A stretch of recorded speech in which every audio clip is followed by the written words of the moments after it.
podem ter sido forjados pelo Espírito lá atrás, bem antes de qualquer indício de guerra iminente. A casa já havia sido informada que eles deveriam ir. Então, para nós, isso é uma garantia muito grande, porque a casa os envia. A casa de Adonai os envia. A casa Rehob os envia. E os três, você já sabe que três significa urgência, emergência, ida. Tudo isso vem de uma programação, não da casa, não nossa, mas de Adonai. Então nós estamos aliviados, o coração confortados, que tudo que nós faremos e fazemos, ele vem por uma ordem estabelecida por Hashem.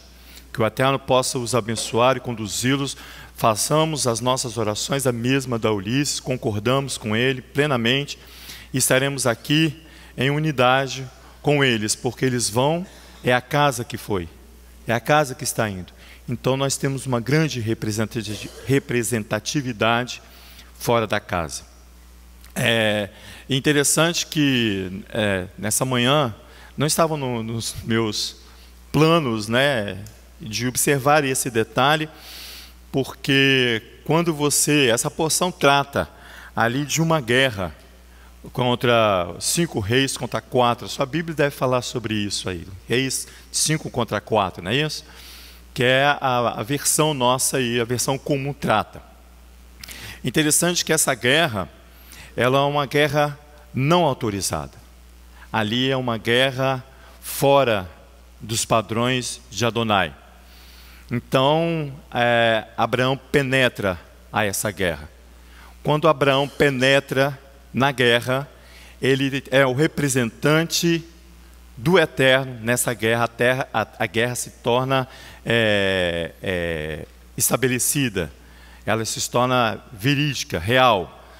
Então, por isso que depois do final da guerra, ele vai entregar o dízimo de tudo. Aparece o rei de Salém, Melquisedeque, o rei de Israel.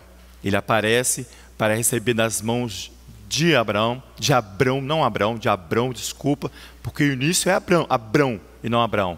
Ele recebe todo esse dízimo que está ali. Não é comparável a essa guerra que aí está, no sentido de legitimidade, porque esta é legítima. Israel foi ferido, foi agredido, foi violentado. A guerra que está nessa porção, ela se torna legítima pela presença de Abraão na guerra. Amém? Se a gente der tempo, a gente continua à tarde a observar todos os detalhes ali do justo participando desta guerra. Nós estamos já na terceira porção da paraxá, desse ciclo, né? A paraxá Lech-Lechá, vai por ti, vai dar a tratativa da vida de Abrão. E Lech-Lechá, neste ciclo, o olho de Adonai está sobre as nações. O olho de Adonai está sobre as nações. Você viu e eu também vimos que não só o olho de Adonai, mas a espada de Adonai está sobre as nações. As leituras iniciais do Gênesis começou com Bereshit, depois nós fomos em Noa, e nós vimos ali, tanto em Bereshit, passando para Noa, que os serviços executados até ali, por ordem de Adonai, ele não vê benefício único, em um único ser, em um único homem, em uma única nação, em um único povo, em uma única unidade familiar, não. Toda a compreensão dos serviços que são prestados para Adonai visa algo muito maior do que o benefício familiar, só da minha família, ou o benefício só do grupo ao qual eu participo, ou só da cidade ao qual eu habito, não. Os olhos de Adonai estão sobre as nações. A Torá diz que Noa, semana passada, que ele era um homem justo e íntegro nos seus ciclos, e Noa segue com Elohim. É a Torá que fala isso. Nós observamos que Noa aplicou os seus conceitos de justiça e integridade fora de uma expectativa divina. Eu tomei um susto quando ouvi isso. Nós ouvimos isso, não foi? Que Noa aplicou esse serviço a Adonai, sua justiça e integridade, reto no seu tempo, fora de uma expectativa divina. Aí eu fiquei pensando, quando você recebe uma ligação, você compra algo e a empresa quer receber de você, se o serviço que foi prestado ou o objeto que você comprou respondeu às suas expectativas como cliente. Você deve receber e-mails, telefonemas sobre isso. Se tudo aquilo que eu prestei de serviço a você supriu as expectativas ao qual você deseja. Você já pensou se você escrevesse para Adonai isso? Escreve para Adonai e pergunta: Adonai, a minha vida alcança a expectativa ao qual o Senhor deseja de mim? Então é essa aqui que Noa prestou um serviço ali fora da expectativa divina. Tomei um susto com essa observação. Vai lá em Miqueias capítulo 6 para você ver o que o Eterno espera de ti. Qual a expectativa? Você vai encontrar em toda a palavra do Eterno as expectativas de Hashem sobre a vida do homem. Mas aqui em Miqueias, ele vai ser enfático em suas palavras, no capítulo 6, no verso 8. Ele vai ser claro para mim e para você também. Mas vai a partir do verso 6, para você entender e eu também. Miqueias, capítulo 6, para você ver qual é a expectativa que eu e você precisamos dar a Adonai. No capítulo 6 do livro do profeta Miqueias, no verso 6 diz assim: com que me apresentarei ao Eterno, e me inclinarei ante o Elohim excelso? Virei perante com ele com holocausto, com bezerros de um ano? Agradar-se-á do Eterno de milhares de carneiros, ou de miríades de ribeiros de azeite? Darei eu o meu primogênito pela minha transgressão? O fruto do meu ventre pelo pecado de minha alma? Ele te declarou, ó homem, o que é bom e o que o Eterno pede de ti. Ele vai declarar qual é a expectativa dele sobre mim e sobre você. Senão que pratiques a justiça, ames a misericórdia e andes humildemente com o Eterno teu Elohim. São 3 petições, porque são 3, o número 3 significa urgência. Ele diz que pratique a justiça, ame a misericórdia e ande humildemente diante do seu Elohim. Por que eu comecei nessa questão da expectativa? Primeiro que eu fui embora sábado com essa questão na minha mente. O serviço que você e eu prestamos a Elohim alcança a expectativa ao qual ele espera? Senão você olha Noa e fala bem, assim, é Noa, como se ele fosse algo distante. E você talvez esteja prestando o serviço igual ou inferior ao que Noa prestou. É uma aplicação estática e limitada de servir a Adonai. Essa aplicação ela está abundante em nossos dias devido à propaganda que se faz sobre a guerra de Israel. Você pode ter recebido milhares de mensagens de apoio. Tem uns que nem sabiam que Israel existia, agora veste a camisa de Israel. É essa aqui, uma aplicação estática e limitada. Você ama Israel de acordo com a propaganda ao qual ela te dá. Mas o que Adonai pede de ti é que você ame e pratique a justiça que provém da Torá. O Eterno falou que esse tipo de comportamento meu e seu significa uma ausência de temor a Adonai. Meu e seu, nós não temos temor a Adonai quando nós aplicamos uma justiça limitada. Um dos conceitos de ausência de temor, eu procurei para saber o que é essa ausência de temor. No termo hebraico, ele significa é o mesmo que não tem padrão de vida correto. Esse é aquele que não tem temor a Adonai. Não tem um padrão de vida correto diante de Hashem. E muito menos tem uma vida piedosa diante dele. O piedoso é aquele que dá honra e glória somente a Adonai. Então você não tem uma vida correta e nem dá honra a Adonai. Isso é a ausência de temor a Adonai. Na Torá, não preciso ir lá não, por causa do nosso tempo limitado, mas abundante diante de Hashem, Levítico capítulo 19, ele vai falar isso, escreve isso, qual é a expectativa que Adonai tem de um serviço de padrão ao qual você apresenta em temor a Hashem. Mas vai lá no Deuteronômio capítulo 5 para você ver. Veja como essa ausência de temor vai afetar a minha e a sua descendência, a nossa descendência. Por isso que nós precisamos pisar com os pés a terra de Israel. Pisar com os pés, é a ordem de Hashem, pisar com os pés a terra de Israel. Essa porção trata disso. Vai lá e pisa com os pés a terra. Lá no Deuteronômio capítulo 25, né? Na Torá, você vai lá no verso 29 para você ler comigo isso aqui. Capítulo 5, verso 29. Ele diz assim: que dera que eles tivessem tal coração que me temesse, que tivesse um padrão de vida correto e fosse piedoso diante de mim. É isso aqui que o Eterno está falando. Em todo o tempo guardassem todos os meus mandamentos, para que bem fosse a eles, a seus filhos, para sempre. Diz aqui uma outra versão: quem lhes dará isso?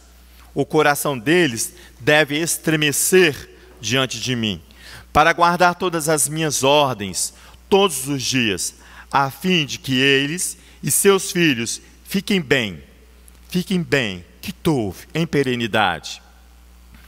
Quando nós começamos a cantar o Salmo 28, foi quando Adonai estabeleceu em nosso meio a associação Aleph Bet. E eu fiquei meditando nessa passagem, Léo, por que Adonai nos deu esse Salmo 128 sobre a associação Aleph Bet? Será que nós estamos numa aplicação estática e limitada de serviço a Adonai? Será que nós não estamos apoiados nos pés corretamente, faltando a tzedakah em nosso meio? Porque o Salmo 28, ele fala assim: fique de pé o homem que teme ao Eterno. Ele chama a atenção para nós através da associação Aleph Bet, estabelece para que o homem fique de pé sobre os seus pés e teme ao Eterno. Esse foi o salmo que Adonai lançou sobre a associação Aleph Bet.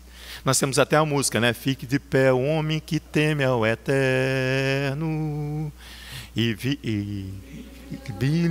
trilha os teus caminhos, não odeirar do trabalho de tuas mãos, feliz será e tudo irá bem. Não vamos cantar, mas depois a gente canta. Esse salmo representa uma descrição do servo justo, reto e temente a Elohim, e em plena adesão dos seus mandamentos. Ele, o servo, aquele que é justo, vai experimentar a verdadeira marcha contínua nos caminhos de Adonai. É isso que o salmo está falando. A verdadeira marcha contínua nos caminhos de Adonai. Ele diz assim: sim, em marcha todo ser estremecido de Adonai, que vai por suas estradas. Sim, tu comes do labor, do trabalho de suas mãos, em marcha, tu, que bom é para ti. O termo é Ashreha, que bom, Ashrei, que tov, né? Torrela que está falando, que bom, que tov, que você vai andar segundo os padrões exigidos da Torá. Passaram-se 10 gerações de Noa a Abraão. Após essas 10 gerações, esse conceito vai ser ressignificado na vida de Abrão. Esse conceito de você servir e trabalhar a Adonai com recursos limitados que você mesmo estabelece sobre você, vai ser ressignificado, cuja ordem é pôr em marcha. Pôr em marcha é estar em constante movimento em prol da vida. Em prol da vida. Eu lembrei, quando eu estava observando esse detalhe, que esse constante movimento, eu lembrei do pai Jacó, quando o patriarca Jacó, quando ele vinha, e o seu irmão vai ao encontro dele, vai agilizar todo o processo, ele fala assim: não, eu vou ao passo do gado. Ele não está falando reclamando que o gado é lento, que o gado é moroso, não. Mas ele está falando que ele vai andar em unidade com os seus. Você vai ver que Abraão vai estar em unidade como um ser único diante de Hashem, mas numa representatividade grande nação, diz o Eterno. A vida aqui, ou como você pode querer falar sobre o chamado de Abraão, estas individualidades, elas são deixadas de lado, isto é, elas não têm prioridade. Você viu que a pastora que leu aqui o livro de Mateus, quando Yeshua fala assim, eu vou dizer quem é meu pai e minha mãe, não é isso que ele vai falar? Ele não está desprezando pai e mãe, mas não é prioridade. Então ele vai deixar aqui, olha, de lado, ele não está desprezando, ele não está menosprezando, não. Ele está pondo de lado porque não é prioridade naquele momento para o Messias, para o Mashiach. O Eterno toma Abrão como um só homem, Ahad em hebraico, que pode significar todos de uma vez. Um só corpo ele representa, uma expectativa de refletir a imagem do único Elohim. Essa é a expectativa. Ele vai corresponder à expectativa de Adonai, de representar e refletir a imagem daquele que o criou. Mas ele começa como um ser único, representando e se tornar-se-á uma grande nação. É isso que ele faz. Se você for depois, não dá tempo, no profeta Ezequiel, capítulo 37, ele vai discorrer sobre isso. Sobre que eles serão um só homem, um só corpo, uma só nação, diante de Hashem, diante daquele que é um. Mas todas as nações estarão ali. É como você pegar uma estrada internacional, como é que é em inglês? É long road, né? Minha irmã ali sabe melhor do que eu. Que vai transpor as fronteiras das nações. Por ela marcham os justos, os íntegros. Abrão vai às nações. Nessa estrada internacional que Adonai vai pô-lo. Primeiro ele vai descer ao Egito. Depois ele vai entrar no confronto de uma guerra entre nações. Então Adonai, essa é a estrada ao qual Adonai vai colocá-lo. Ele vai transpor as fronteiras das nações e as gerações que por ela marcham justos e íntegros. Salmo 119, verso 1 e verso 2 diz assim: em marcha os íntegros da estrada. Adonai vai por esses na estrada internacional. Ele diz assim, ó, eles vão na Torá de Hashem, autores dos seus testemunhos, diz o Salmo, verso 2. De todo o coração eles os buscam. O conceito de marcha que você e eu precisamos fazer, ele é simples. É um movimento que muda de posição ou lugar, deslocando os seus e os meus pés. Isso que é marchar. É você se deslocar em posição mais apoiado nos seus pés. Torna-se mais tarde em uma expressão militar, utilizada em especial num agrupamento militar chamado grupamento de marcha. Se eu estiver errado, você me corrige, maestro. Grupamento de marcha, que todo ele se desloca pelo mesmo itinerário, com a mesma velocidade e sob o mesmo comando. Então nós estamos mandando um grupamento de marcha, que vai marchar numa mesma velocidade. Por isso que a Hashem foi limpando para aqueles que estão aptos a marchar sob um comando único de Adonai. São as forças terrestres, são os soldados de infantaria, são esses que vão à frente para falar em nome de Adonai. Você vai ver que Abraão vai com 318 homens.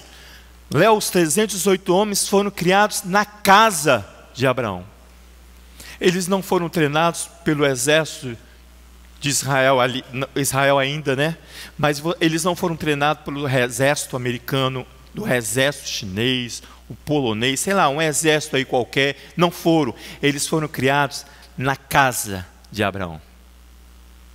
Meu filho, você vê que o militar que vai conosco, ele vai fazendo a representatividade da nação brasileira. Em marcha. Em marcha. Por isso que precisa ir em loco, porque precisa estar apoiado sobre os pés. É isso que significa a marcha. É um movimento. Por isso que Abraão vai marchar a pé. Ele vai mudar, ele vai se deslocar apoiado sobre os seus pés. Isso é que é marchar. Isso é fazer parte de um grupamento de marcha, de uma força terrestre. Os soldados de infantaria vão penetrar a pé. Você pode ter visto aí agora, recente, hoje, ontem, hoje, aí essa reportagem falando. Israel está num ambiente inimigo, ele entrou a pé. Os soldados de infantaria penetraram a pé. Vai tornar a guerra agora frente a frente, próximo mais do inimigo do que se pode entender. Nós cantamos no Salmo 26 que diz assim: os meus pés se erguem na planície de tua casa, Adonai. Salmo 26, não é isso? Que nós cantamos aqui. Os pés se erguem na planície de tua casa. São os mesmos pés posto em marcha, no caminho ao qual Adonai colocar. Quando o Êxodo, no capítulo 12, não precisa lá, quando Israel sai do Egito, são 600 e 1.000 homens a pé, em marcha, um grupamento em marcha. As forças terrestres de Israel, o indivíduo, com todo o seu ser e com toda a integridade que se coloca em pé, com os testemunhos do Eterno, marcham para executar a ordem de Adonai. Eles vão executando uma ordem de Adonai. Eles não estão sendo forçados. Não há ninguém obrigando, mas há uma força que provém de Adonai. Uma força sobrenatural. É igual Abraão ali na guerra com 318 homens, há uma força sobrenatural.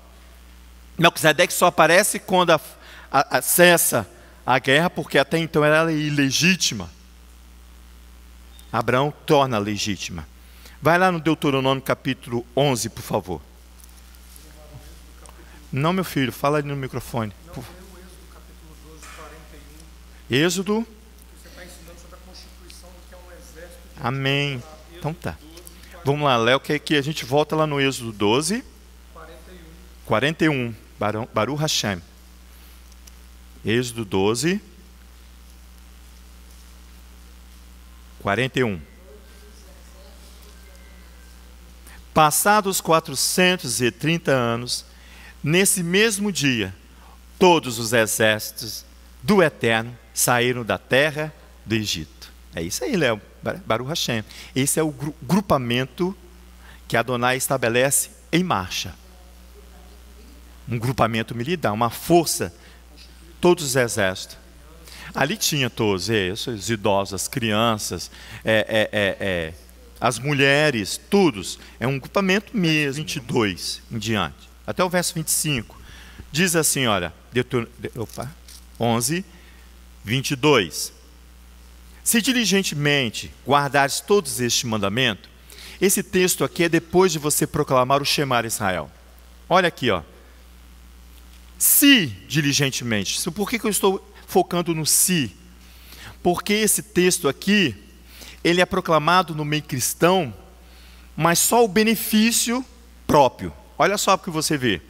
Ele diz assim: se diligentemente guardares todos estes mandamentos, que vos prescrevo, amando o Eterno vosso Elohim, andando em todos os seus caminhos, e achegando-vos a Ele, fazendo adesão a Ele, com os mandamentos nas mãos, está vendo? Ele diz assim também, verso 23, o Eterno de diante de vós expulsará todas essas nações, e despojareis nações maiores e mais poderosas do que vós. Todo lugar que pisar a planta do vosso pé será vosso, e o vosso termo se estenderá do deserto ao Líbano, do rio Eufrates ao mar ocidental. Ele vai estabelecendo ali suas fronteiras nas pisadas do exército do grupamento em marcha.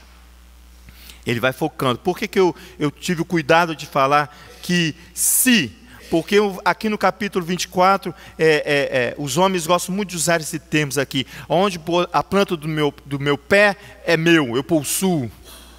Não é assim. Se diligentemente você obedecer, se você praticar a Torá que está em seu coração e em suas mãos, e fizer adesão a Adonai, se você não conseguiu ainda, faltando uma dessas coisas aí para concluir, porque a palavra diz isso. Hoje, em pleno estado de guerra, Elohim convida cada um a retornar para ele e olhar para Abrão e colocar-se em marcha. Estado de guerra ao qual nós estamos vivendo. Estado de guerra é um instrumento jurídico internacional, estabelecido, se eu não me engano, na Convenção de Haia sobre as nações, que a nação ao qual se sentir violentada ou for violado o seu direito como nação, ela pode se estabelecer em estado de guerra. Por isso que eu falei que a situação ali de Sodoma ali e Gomorra ali, na briga ali dos reis, ela se torna-se ilegítima porque não tem definido ali, você não consegue definir a causa da guerra. Mas você consegue definir que Abrão estabelece ali uma ordenança e torna-se ela legítima. Em marcha, Salmo 110, o verso 1, precisa lá não, diz assim: Davi, o canto de Davi, discurso de Adonai, o meu Adon, assenta-te à minha direita, até que eu coloque o teu inimigo por os cabelos dos seus pés. Ele diz, o meu Adon. A tradição diz que é Abraão. Os comentadores, os pesquisadores, os estudiosos da Torá dizem que é Davi. E Yeshua acaba com a discussão e fala assim, é de mim que eles estão falando. Aqui, ó.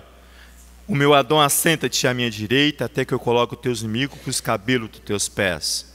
Vai lá para você ver isso comigo em Marcos, capítulo 12. A tradição enfatiza que é Abraão.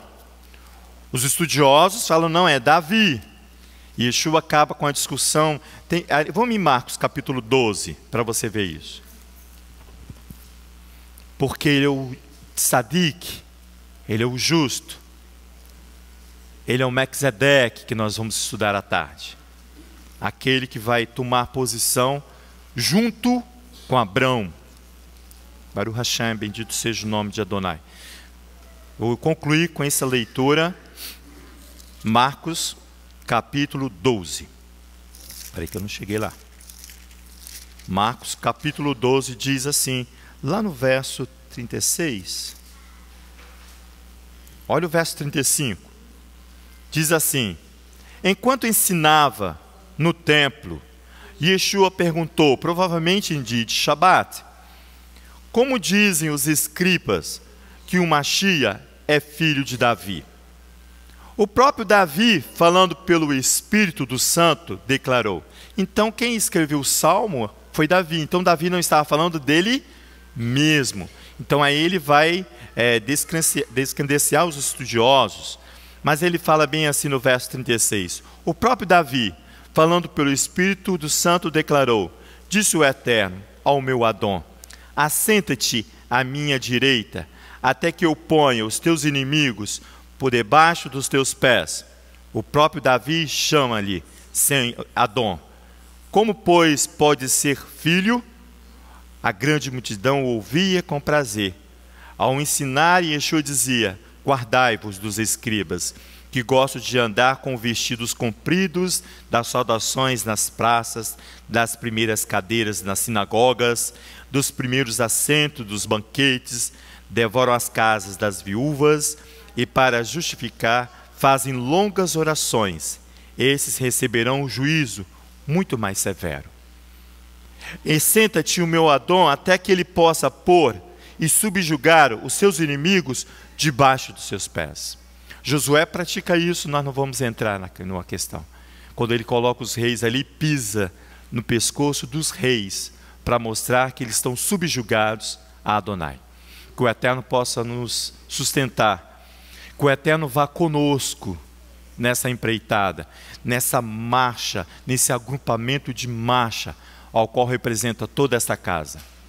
Que o Eterno possa nos abençoar neste Shabat, que o Eterno possa estar conosco durante a visita esta tarde, para que nós possamos retornar à presença dEle, em nome de Yeshua, Messias. Hoje, às 15h30, Larissa, 15h30, nós retornaremos para ver Abrão em plena guerra, em nome de Yeshua, Messias. Amém.